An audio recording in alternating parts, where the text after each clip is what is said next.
Hello and good morning from Germany. I hope you are all doing well and hopefully enjoying your time learning some new stuff with all those amazing webinars that are out there right now. We're trying to be a good part of that as well and use the time that we're locked down to update a couple of skill sets and so we can all learn something new, hopefully. All right, so today's topic is personal monitoring for musicians using the KLANG processors. So over the course of the next hour, maybe a little bit more this time, we'll go through some of the background, some of the strategies that we can use to get the maximum out of our monitoring situation as musicians. All right. So, in-ear monitoring in general is still on the rise. It's coming, it's unstoppable because it has a lot of advantages over conventional wedge monitoring, right? So one of them would of course be that we don't have to be worried about feedbacks unless we crank up our in-ears that loud, which I heard has actually happened with a couple of musicians, but that should not be happening. Be careful with that. Then another factor would be, of course, that we have a personal mix. It's just for us, one mix for each person. So we don't have to fight with our co-musicians on stage about my wedge being too loud or whatever.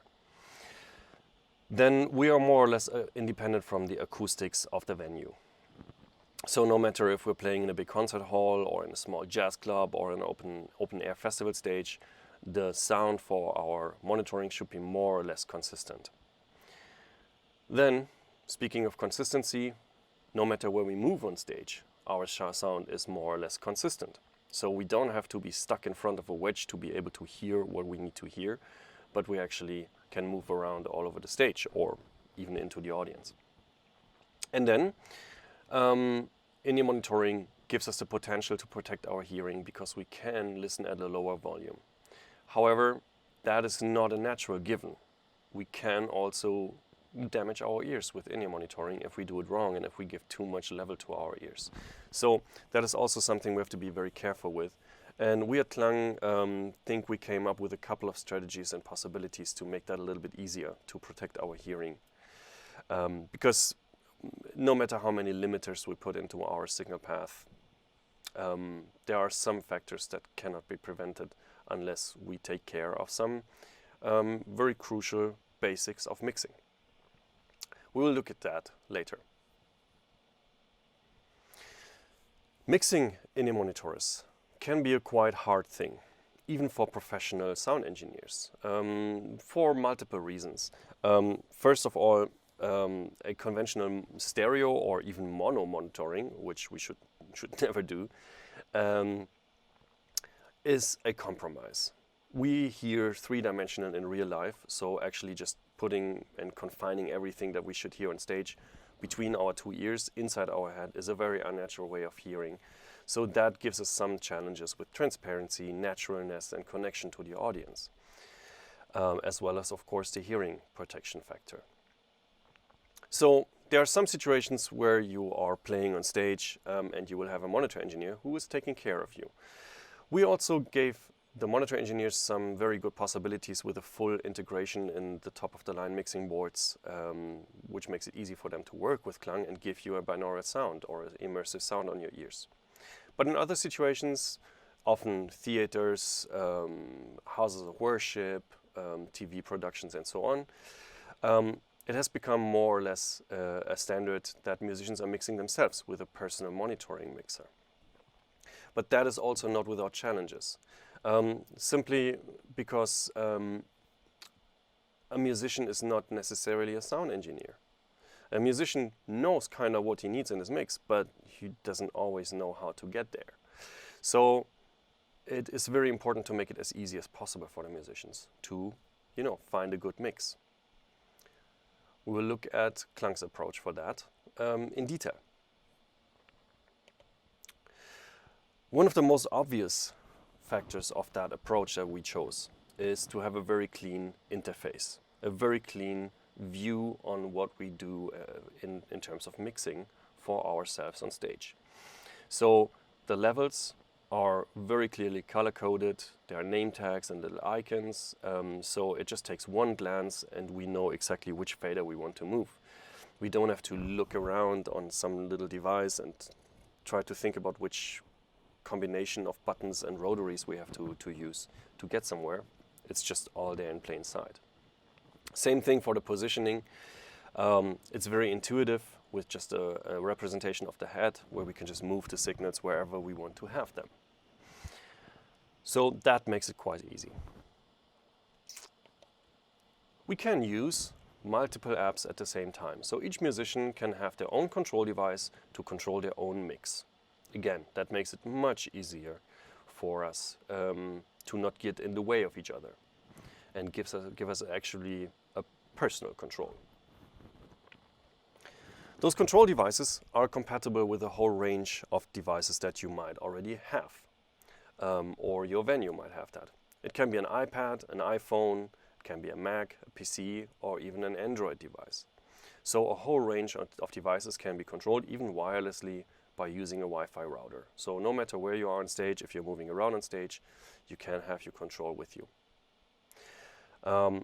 And if you prefer to use a haptic control, even that is possible by just attaching a MIDI controller with the MCU format to your control device. All right, so let's take a look at KLANG in detail. I don't want to give you a full tour of everything that we can do with KLANG, because as a musician you don't really need all of those factors. But we'll take a look at all the relevant controls that are interesting for you on stage during a show or during a rehearsal. So let's switch over to my KLANG. First of all is that we have several app modes. By pressing and holding the config button, we have access to 4 different modes. Admin mode gives us access to everything in our device. That should be reserved for the sound engineer or for the system integrator. The show mode gives us access to all the mixes, but locks us out of things like system settings. So that's a view that can be used by sound engineers or techs on the side of stage to help with the mixes. Or it can be used by a musical director even on stage. We'll get to that in a second. And then there's the musician mode, which locks us in one mix, so we only have the relevant information for us, for our own mix. Personal mode is very similar. It gives us some extra pro options for professional musicians. So let's start with the personal mode and take a little tour through it. So first we select our mix. I'm selecting this very uncreatively named mix called aux5. Let's start with the faders. So as I mentioned before, it's very easy to find the right faders because we can use a very clear color coding, name tags and little icons. So that makes it very easy for us. The rest works pretty much like any mixing board that you might know already. So fader up makes it louder, fader lower makes it softer. We have mute and solo buttons. If we have activated a mute, we can see from every screen a little mute icon here. So in case we're wondering, hey, where's that cowbell suddenly gone? If you see a little mute icon, you might have just muted that signal. Another factor would be a solo, which is great for setting up your show and getting started with your mix, if you want to just fine-tune a couple of signals. But during the show, of course, we don't want to have one channel soloed. In this case, we will only hear one kick drum microphone, which probably would not be enough for us to play a show with. And in the same way as the mute is indicated from every screen, the solo is also indicated with this red little icon here. So if we muted something and we want to get out of that, we can either deactivate the channel that we soloed, or we can use on the top right corner the clear solo button, which gets rid of all the solos. On top of that, we have made it quite easy to work with the gain structure. So let's say we are the guitarist, right? So we turned up our guitar a little bit, and we feel, okay, I still need a little bit more guitar, but I kind of ran out of fader. So what do I do now? I can just do the intuitive thing and press this little plus button on top of that fader that is maxed out. If I press that, you can see that all the other channels are going down and the master volume is going up. So my guitar is actually going to 11 and even further. But I don't have to take care of all the gain structure issues between that. It's a very intuitive approach. Same thing we can use if we notice that our faders are all too low and I'm not really using the whole fader range here.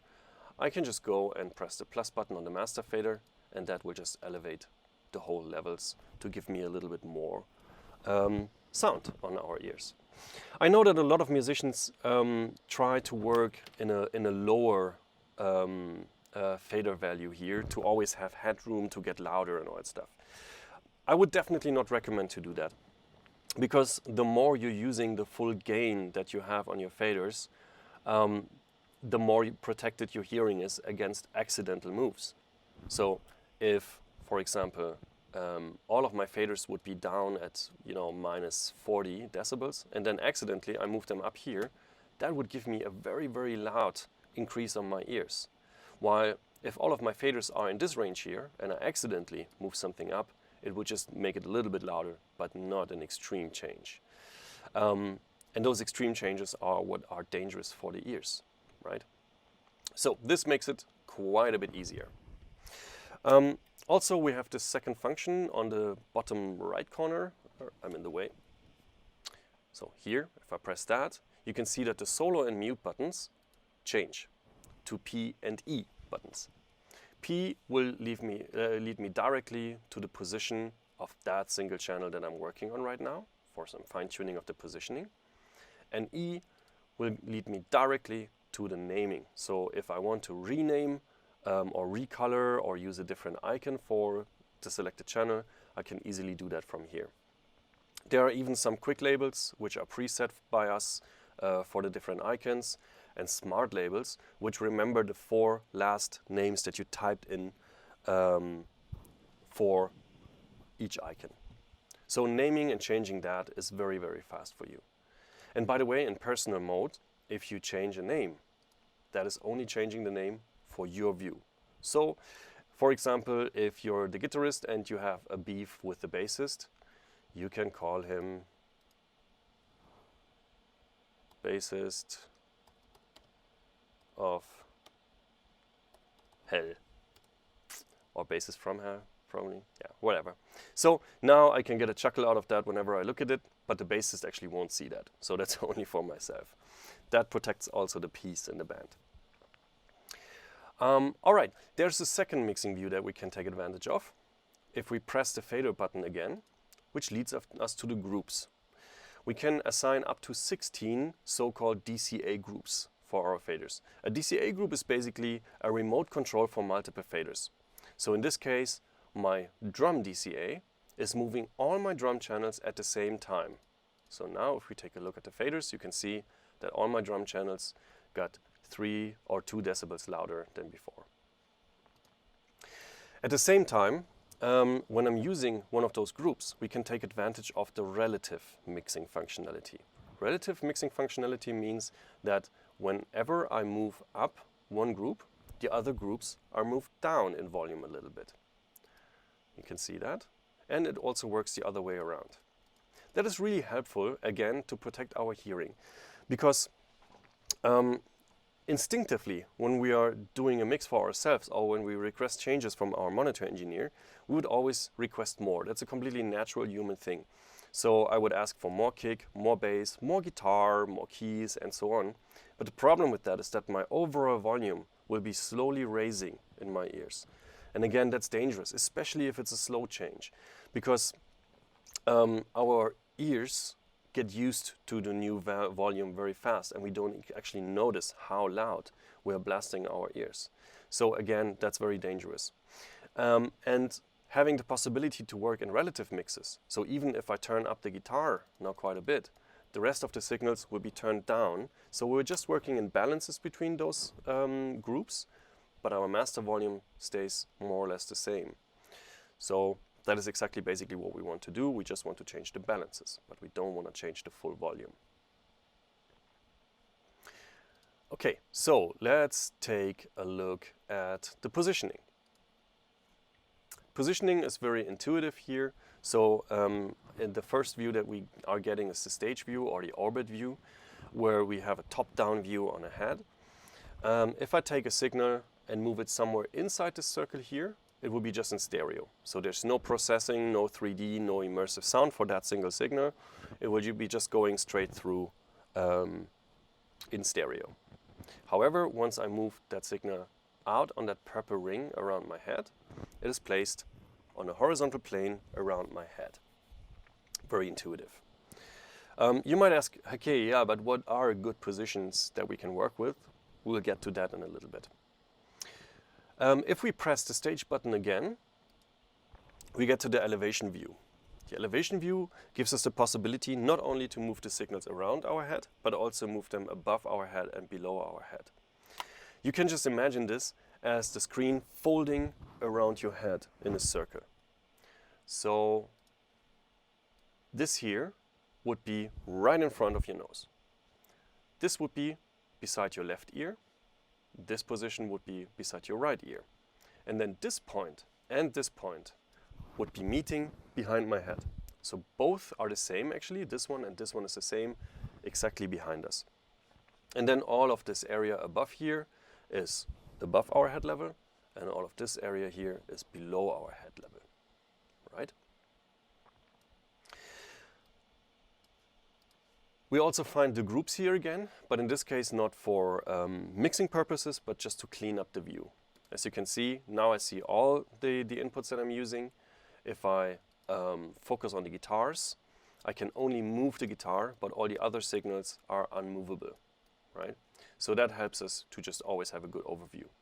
Another option, as I showed you before, would be to go directly from the faders, press the second function key, and go to the P function here, which leads us directly to the positioning of that individual signal. If I want to see all of them again, I just press the select link deactivation button. So that is as easy and as fast as you can be with positioning your signals. This is another view to rename, reorder, recolor, and stereo link your channels. In most cases, that will be already taken care of by your sound engineer or system integrator. But in case not, this is where you can change it, even individually for just yourself. So you can see the groups up here and the faders which are assigned to this group.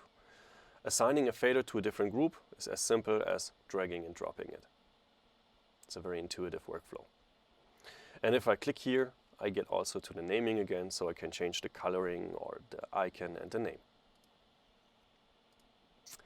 And then I'm getting local shows. Local shows are snapshots just for my own mix. There's an equivalent for global show files, which would change the settings for all the mixes in the whole system, for all the musicians. But in the personal mode, we would just be taking care of our own settings. So if I want to have, let's say 3 different settings for 3 different songs, I just take a snapshot, like a picture, which will just store the current state of my mix, right? I can also take more. Actually, I can take up to 100 of those. There are a couple of possibilities for recall saves. The mix recall save will be set automatically.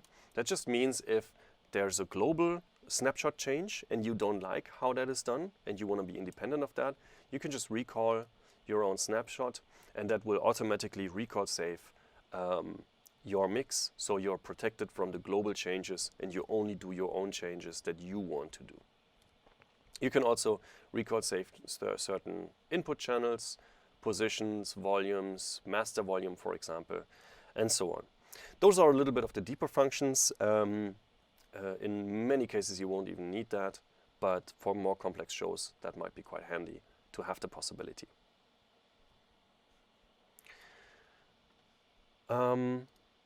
There's also a possibility to use a cue function, which can be very handy for a musical director. Let me show you that with this slide over here. So we have the possibility to just copy temporarily one mix to another mix. So for example, if the drummer of your production is the musical director and he knows a little bit about mixing and he can help his fellow musicians. Let's say the keyboardist is having a problem with his mix and he doesn't know how to fix it and what he actually needs to do.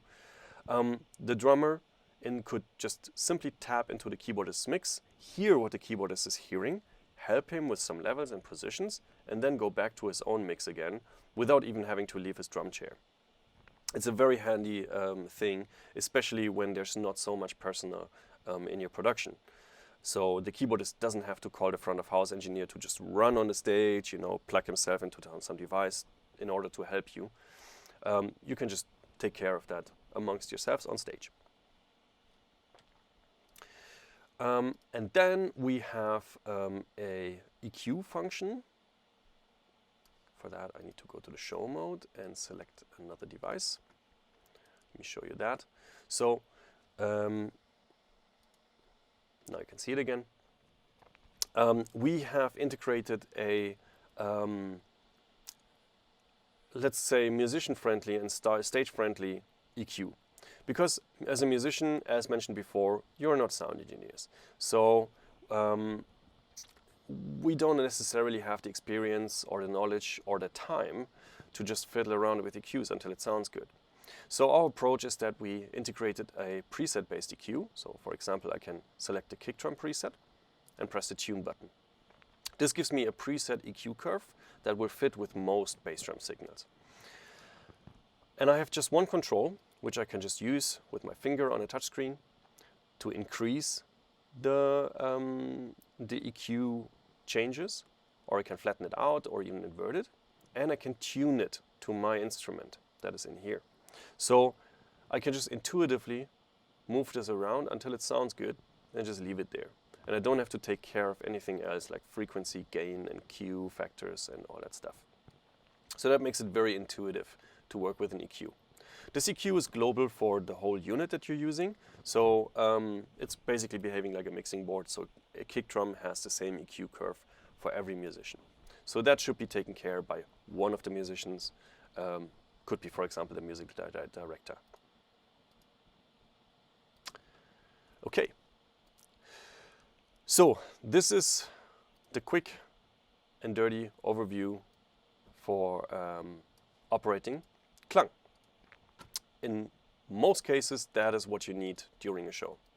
There are many more functions, but those are not always relevant directly on the stage because, again, as a musician, we should be taking care of playing well and not just playing around with technical stuff, right? So, I promised that we would take a look at good starting points, right? So especially the panning positions around our head and above and below. For the most part, you can use that very intuitively. But there are also a few things that might be worthwhile to learn and to just take a look at in order to get the maximum out of that. I will try to keep it as unnerdy and unscientifically as possible and just go through very quickly with that to just give you a couple of pointers. So, what Klang does is called a binaural in-ear monitoring, or we could call it an immersive in-ear monitoring or a 3D in-ear monitoring. All of those work, but the professional term would be a binaural in-ear monitoring. Binaural hearing is what enables us as human beings to hear three-dimensional in real life. We only have two ears. We don't have, ears all around our head. So our brain has to work with specific factors to actually figure out where a signal is coming from. This is something that we experience on a daily basis, basically since the first day of our lives, right? But one of the very important or famous factors that is a good way to describe how binaural hearing works is the famous cocktail party effect. I know that right now we cannot have cocktail parties, sadly, but we used to have them, and I'm very confident that we will be able to have them very soon again. So let's say you and a friend are having a conversation at a cocktail party. there's a DJ, there's some loud music, there's a lot of people, everyone is chatting, everyone is laughing, you know, so there's a whole lot of noise level happening there. If we would actually take a measurement device and measure the volume, the voice of you and your conversation partner would not necessarily be louder than all the noise around you. But still, as you know, you will be able to have a conversation with a friend. How is that possible? Well, your brain can simply focus on certain areas around your head that are relevant right now. So if your conversation partner is right in front of you, your brain will just focus on the sound that is coming from exactly the angle of your friend or your friend's voice. And you will perceive his voice or her voice louder and clearer than they actually would be. And all the other noises around us would be toned down in our perception. So we would not hear them or sometimes even completely ignore them. The ignoring factor is something that you probably know when you're in a room with an AC. So usually you just don't even notice the AC. But once somebody points out, wow, the AC is annoying me a little bit, then you suddenly hear the AC very clearly, because your brain is basically just taking care that you only perceive consciously the relevant information. Everything that is not relevant, like an AC, will be just ignored. So that is a very handy thing to have, and that would be very, very cool to have that in any monitoring, right? That's the whole idea behind the Klang processors. So, in case you want to be nerded a little bit, let's take a look at how that actually works. So our brain is constantly analyzing 3 factors of audio that is coming to our head: level, time, and coloration. Let's take a quick look at those in detail. So level. If a signal is coming from over here, I hear it louder on that side than on that side. So far, so obvious and so intuitive, right? So our brain is using that all the time. The second factor would be time. So if a signal is coming from here, I will first hear it there and then hear it there. You probably know about speed of sound.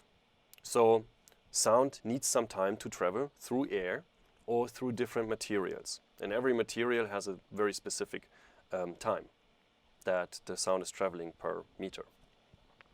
So if a signal is coming from over here, it will hit first this ear over here, and afterwards, after it traveled over to the other side, it will be actually hitting the other ear.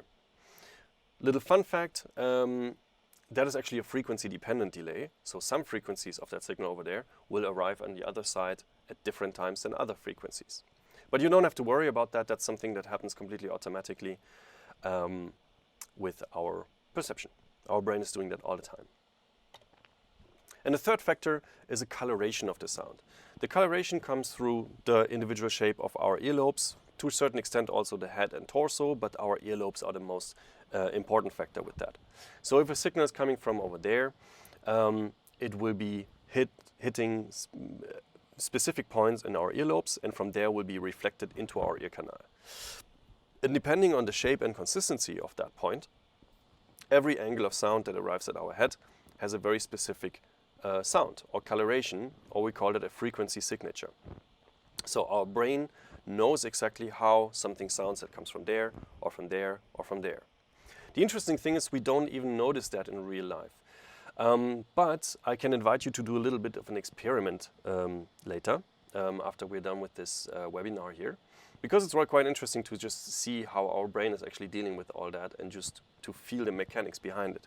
So what you can do is just take your phone and play some music from Spotify, iTunes, whatever, and put it on a desk beside you. So if you turn your head a little bit, the music will sound pretty much the same. But once we isolate our hearing, so you close your eyes and only focus on the sound, and you just slowly turn your head, then you will suddenly notice that it sounds different in different angles relative to your head. So again, our brain is constantly analyzing those 3 factors, and then it's ignoring those factors in our perception. So we perceive the sound linear, even if we cannot hear sound linear, because that's impossible due to our anatomy. Okay, so much for the nerdery here. If you have any questions, we'll have definitely time to go into more detail at the end of this webinar, where you can just fire away with all the questions that you might have. Another thing that is really interesting for us, especially to find the right placements for the signals that we want to put on our ears, is psychology. So when we were growing up as kids, we perceived the voices of our parents, who were taller than us back then, from in front of us and slightly higher. So some of the first important cues that we perceived as human beings, as young human beings, were coming from this area over here. Also, on an instinct level, if a big animal would be attacking you, it would be most likely coming from this threatening position here. So our brain is conditioned to always pay attention to what is happening in this area here. And that leads us to a very interesting point to place signals. So, for example, if I'm a singer, I definitely need to hear my own voice very well, and I need a piano or something else for some harmonic context so I can hit the right pitch with my singing, right? So in a conventional stereo in a mix, I would have to just turn those signals very, very loud, and that would not make my mix sound more beautiful. It would be just a functional mix. However, if I place those important signals in our immersive environment into this point over here, my brain will automatically always focus on whatever is happening there. So we don't even need to turn them up so loud. And we still have a very clear idea on what is happening there. And our brain will always focus on that. So that's one of the focus area. There's a second focus area, which is behind me. It's slightly out of my field of view, and if you can see it here, behind me a little bit lower. So for me, that would be roughly this area here. Signals that are coming from that area are perceived by our brain as not important, but also not dangerous. And this is where we can place all the other signals as a good starting point. So my drums, my bass, but also distorted guitars, big keyboards, playbacks, and whatever is not in your mix in there that you need to hear or want to hear to have a really nice and fat and rich sounding mix. So, sorry, those signals in the back here can be turned up quite loud actually in your mix, so it gives you a really fat mix. But all that stuff over there that is sounding good and awesome is never in the way of my center of attention, my literal center of attention in the front. So that gives us some very, very good separation of signals independent from levels. So that is a very good thing to keep in mind. Keep your own signals in the front and slightly elevated, and all the other stuff you can put to the back. You can also use the focus position for things like a click if you're a drummer. Instead of just blasting your ear with incredible loud click, you can just embed the click in the mix. You don't have to have the click sound louder than all the other signals. It can be just placed in one of the focus areas here, ideally with no other signal in the way of that. So your brain will always be able to focus on that whenever you need the click. So whenever you start drifting a little bit and you need the click, your brain will automatically try to find that anchor of your timing, right? So that's the positioning. We will take a look at that in a moment, in detail, again with our live setup, and of course we will listen to that. But before that, I want to talk about finding the right levels. Because I know a lot of musicians who, whenever they have to mix themselves and they're working with a personal monitoring system, they're basically just fiddling around with the levels, and sometimes it works out, sometimes it doesn't work out. But there are some good strategies to have a very quick starting point to have that. So an interesting approach would be to just move all the faders to roughly the same level, right? That could be -20 or -10 dB. I think -10 would be what I would recommend for all the signals. So everything would be on the same level right now. We would already get some separation because of our positioning around our head. Of course, that only works with an immersive in-ear monitoring system. That doesn't work in stereo or even mono. I will show you that in detail and difference in a second. And then we just move the level for the crucial signals that we need to pay attention to. For example, that could be the kick and the snare, maybe the keys for some harmonic context, a little bit up, maybe 4 dB, maybe 3 dB above the rest, to just have a little bit more precision and a little bit more attention to that. And then we take our own signal, in the example that I show here, that would be the lead vocals, and move them louder, maybe 6 dB more or 7 dB more, something like that. And like this, we have a very, very good starting point. So we can hear everything that's in the mix. We have a clear volume boost for the crucial signals that we need for our context. And we have a volume boost for our own signals, so we can control our own voice or our own instrument in a very easy way. In this example here also, I have muted the ambience mics and the reverb returns for now. That depends a little bit how you prefer to work with it.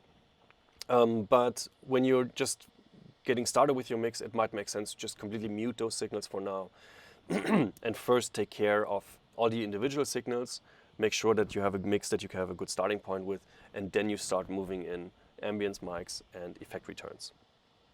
All right, why don't we just take a look at that and actually listen to how that might sound, right? So for that, I would ask you to wear headphones right now. So if you don't have headphones right now, just run really fast. And then we can listen to that. All right. Headphones on. So I have prepared a starting point here with all the signals being at -10 dB, right?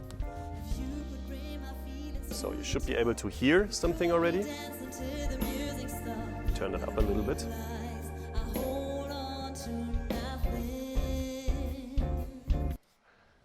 Okay, so now you only hear my voice, now you hear the music. All right, so all our signals are on the same level right now at -10 dB. First, let's compare how that behaves in mono, stereo, and 3D. You should hear a difference there already.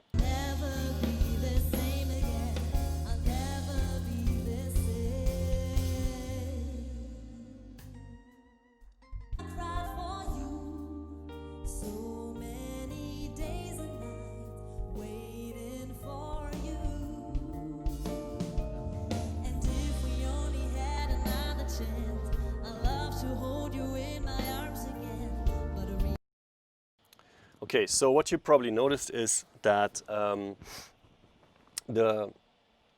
in mono, the mix is really hard to work with because there's no clear difference between all the signals. It's very hard to hear details from the signals, especially things like keyboards nearly disappear in the mix. In stereo, that makes it a little bit better because we have one dimension now that we can work with. But in 3D, we actually can hear everything quite clearly already. We're not there yet, but that's a very good starting point already, even with all the levels just put to the same level at -10 dB right now. Okay, so let's just move now, for example, some signals a little bit louder that we need to rely on a lot. Right now in a vocal mix, so let's just do that for the vocals. To hold you in my arms again, but I realize I hold on to nothing.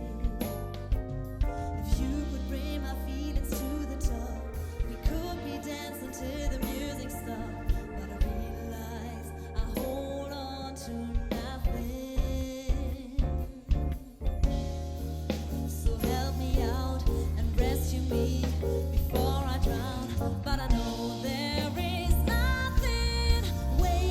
So there's quite a bit of a definition in the mix already now.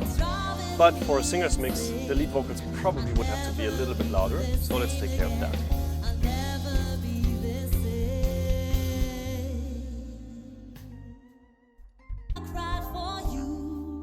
So many days and nights waiting for you.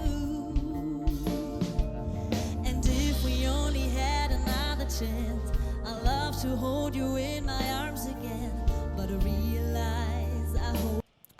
So now the mix already has quite a bit of definition, and I'm pretty sure that every musician would be able to work with this as a starting point. And from there, of course, we can do changes. So if some signal is too loud or still too low, we can start adjusting that, of course. But our mix already gives it as a definition. So within a minute or even less than a minute, we had a good starting point that gives us everything that we need to hear to do a sound check and to warm up a little bit together. I have placed a couple of snapshots already with exactly those changes here, so we can compare them easily again. So let's try that again. I cried for you so many days and nights, waiting for you. And if we only had another chance, I'd love to hold you in my arms again, but I realize I hold on to nothing. Let's do the same thing in mono and stereo, just for bring my comparison. feelings to the top. We could be dancing till the music stops.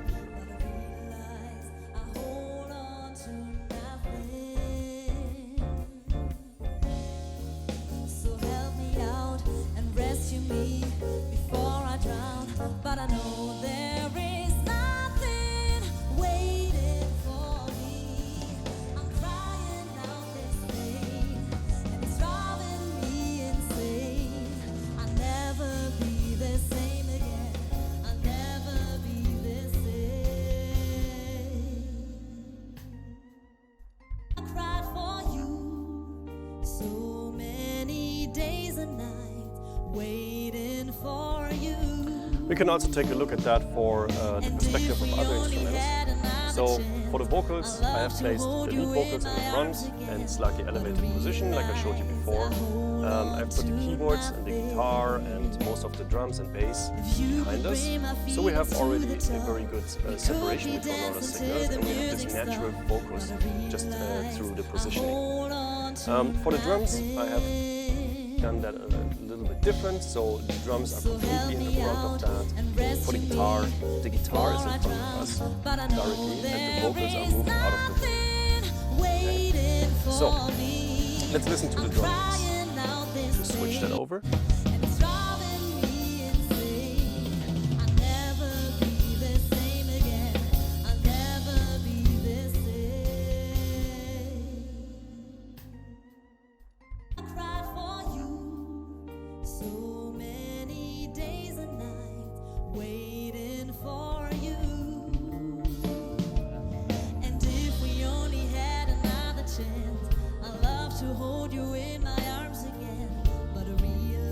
Or for the guitar.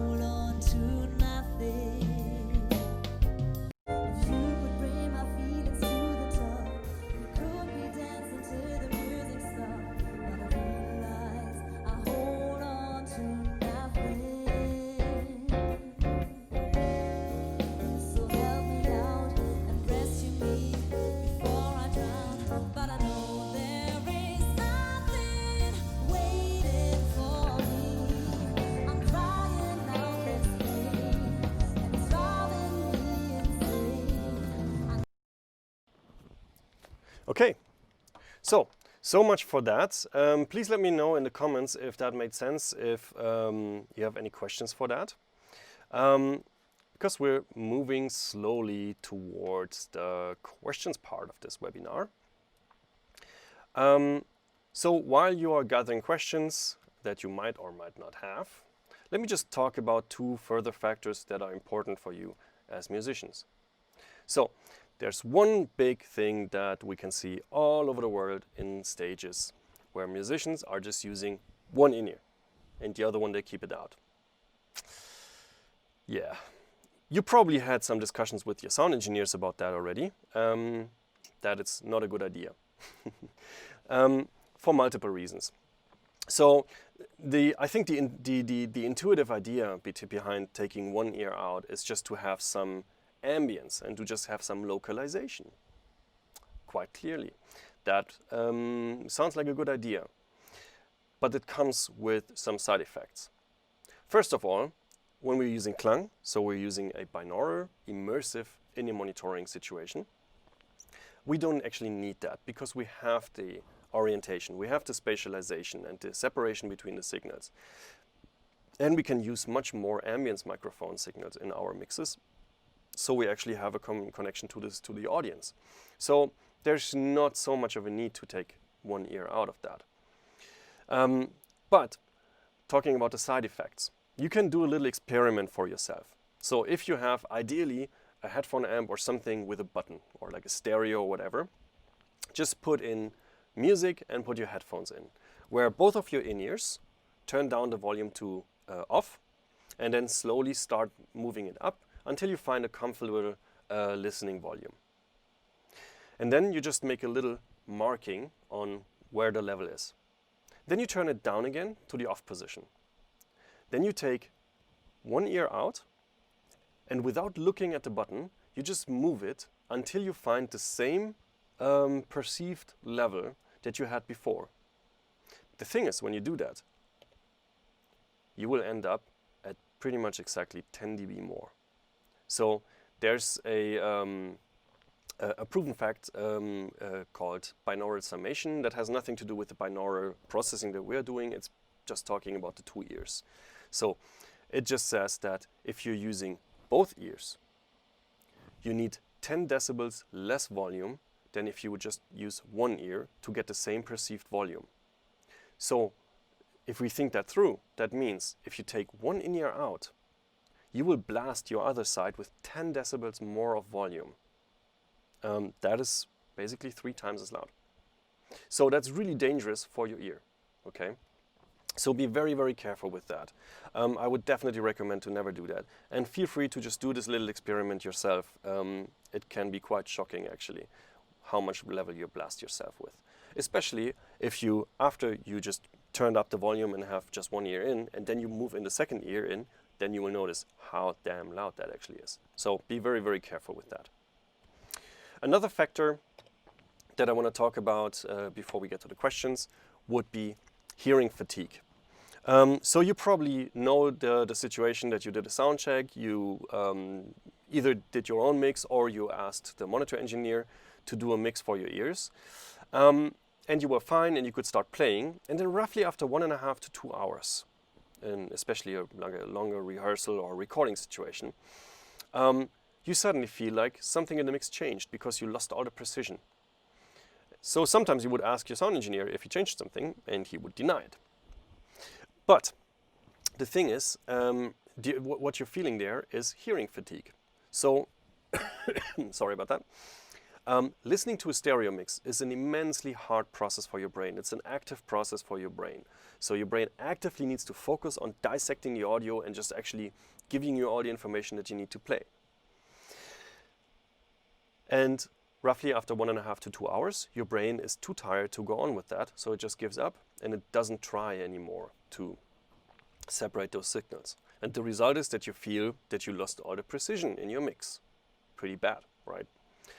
In an acoustic situation, without any monitoring, or if we're using an immersive monitoring, which basically is very similar to an acoustic situation, it's a passive process for our brain. So our brain is just in the background, dissecting the audio, making sure that everything is presented to you on a silver platter, so your brain just needs to focus on whatever is interesting right now, and it doesn't consume more energy from your brain. So using a immersive in-ear monitoring also gives you quite a bit of more energy that you can have for your performances, especially when it's longer performances than 2 hours or 1.5 hours. Okay, so let's move to the questions. I know I just bombarded you with a lot of information here, so let's see if there are any questions, if there are any things that might be unclear, or if I should repeat anything or go into detail for something. If not, you can also just send us an email or send us a message on Facebook later, and we'll be happy to just answer all your questions. We also will most likely repeat this webinar again, so there will be another chance to have live questions and be able to just listen into that.